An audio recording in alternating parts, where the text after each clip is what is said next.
So, ngayon ay 7th year death anniversary ng aking tatay. So, mamaya may mga dadating na magdadasal dito.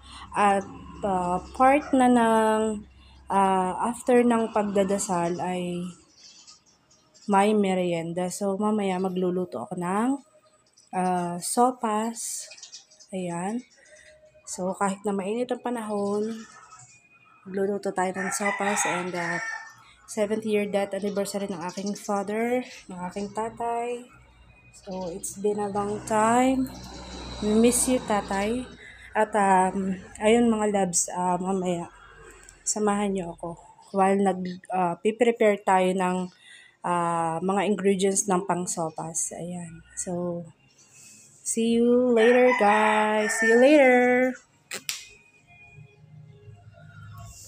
Hello mga loves, update. Hindi na ako nakapag-film kanina while piniprepare natin ang mga ingredients ng sopas. So ngayon, nakapag-chop na ako ng carrots, ng sibuyas, hotdog, at also ang ating repolyo.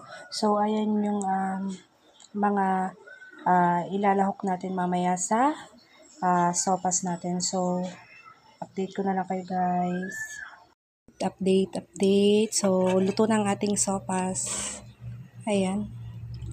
Luto na ang ating pangmalakasang sopas na ipapamerienda natin mamaya sa magdadasal. So, ayan. Perfect na perfect.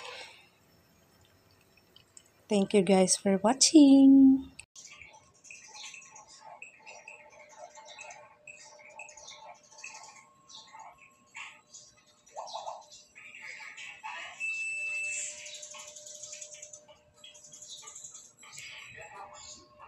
Unang kapay-pray at magiging paniligig sa harap ng iyong daigdig ng kapangyarihan, nalabuhay at nagkakaroon sa walang hanggan.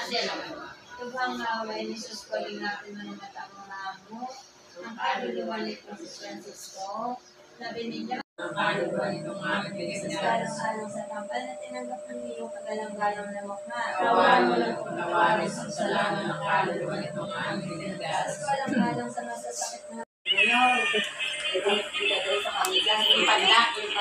Oo, yung mali.